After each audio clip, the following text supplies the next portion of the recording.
Welcome to Learn Short and Typing with Vikas sir. For Punjab and Haryana High Court Dictation 18 and 19. सबसे पहले तो आज हम आपके लिए एक मोटिवेशन कोड लेके आए हैं जो आपको मोटिवेट करेगा अंदर से। देखो बोला गया है, अगर जिद हो तो हर सपना हकीकत बदल सकता है, हर सपना हकीकत बन सकता है।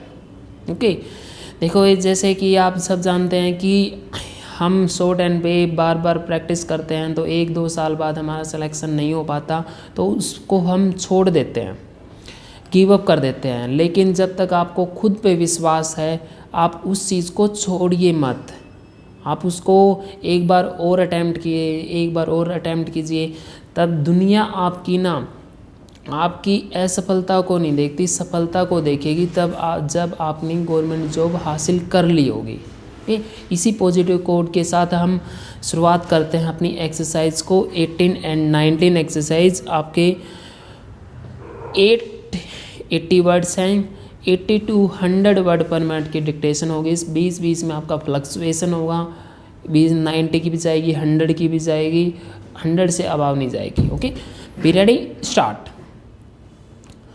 But an interlocutory order, even though not conclusive of the main dispute, may be conclusive as to the subordinate matter with which it deals, if their decisions, whichever may it is given, will, if it stands, finally dispose the matter in dispute. I think that for the purpose of the rules it is final.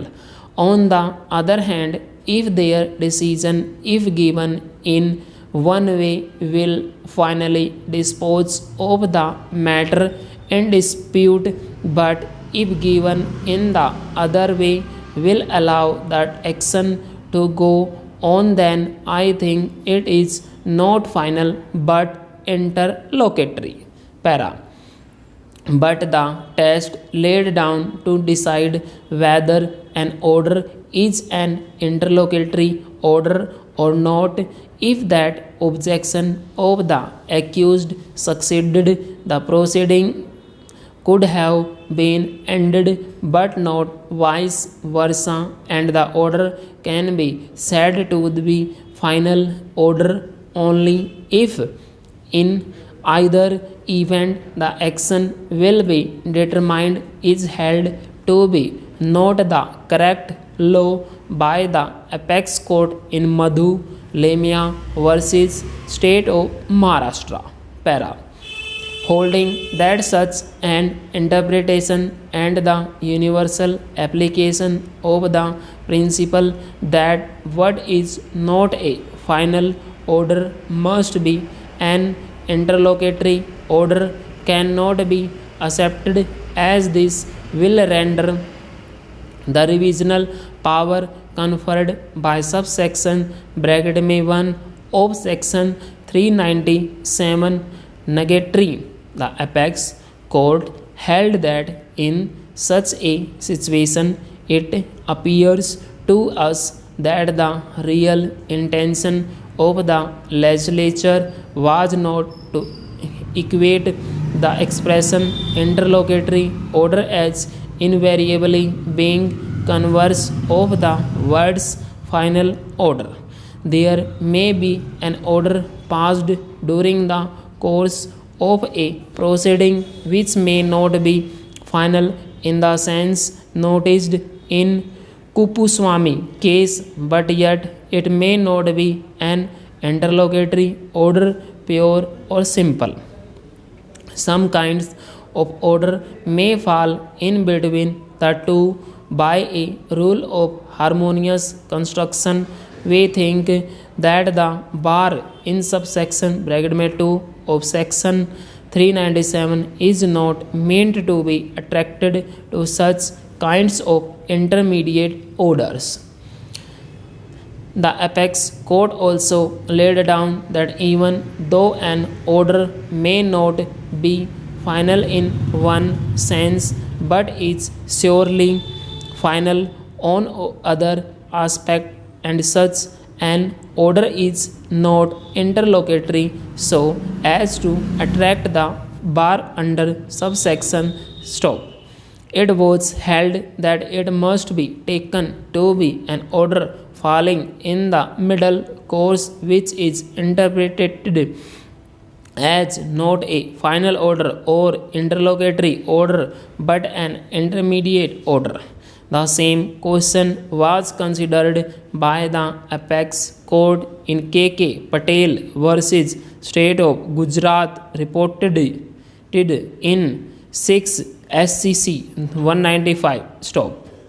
The decree for sale in the suit on the mortgage having been set aside by this court on the ground mentioned above, the plaintiff applied on the 26th of March 1915 to the court below to restore the suit to the file of pending cases and to proceed to hear and dispose of the same according to law after appointing a fit and proper person to act as guardian ad litem of the minor defendants.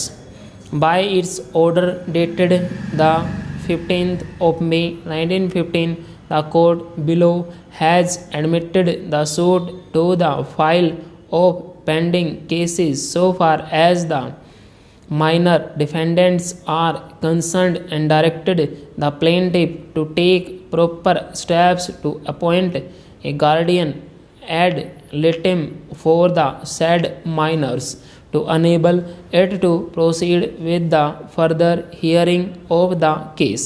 Mr. Uma Shankar Bajpai has applied for the revision of the said order and has asked us to set aside the said order on the ground that the court below had no jurisdiction to revise the proceedings of the original suit against the applicants. Accordingly, as the circumstances of the case may permit, me has of course to initiate suitable proceedings for being duly represented by a guardian or next friend in these proceedings. Stop. He has, in addition to these four remedies, according to the cases, another ways a suit on the lines indicated in the case of Syam Lal versus Gastia ILR 23 all. Stop. 495. In this case, the petitioners sought their remedy by suit and obtained a decree from this court on the 19th of January 1915. The question now is, what is the remedy of the plaintiff mortgagees who is respondent in this case? His case on the mortgage on the basis of which he had brought this his suit has not been tried by this court. All that has been done by this court is to set aside or discharge the decree which the plaintiff had obtained on the 13th of August 1911 without going into the question executioner the validity of the mortgage in suit.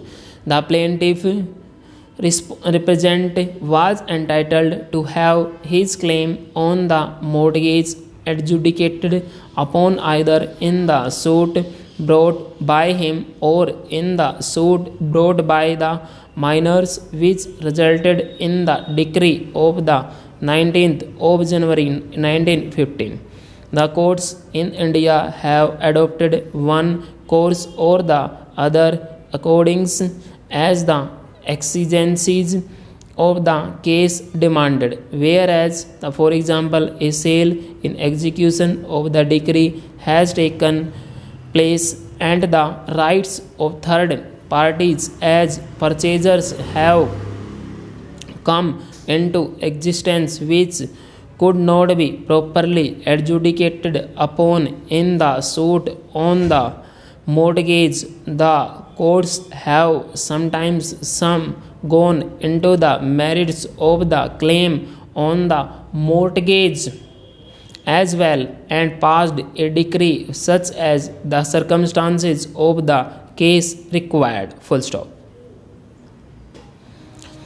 Student ये आपके ये 900 something words है, इसको आप type कीजिए, type करने के बाद इसको मैच कीजिए और आपको पीडीएफ डिस्क्रिप्शन बॉक्स में मिल जाएगी। और डिक्टेशन आपको अच्छी लगती है, डिक्टेशन को लाइक कीजिए, शेयर कीजिए और अपने फ्रेंड सर्कल के साथ चैनल को सब्सक्राइब करना ना भूलें। Thank you very much, have a good day.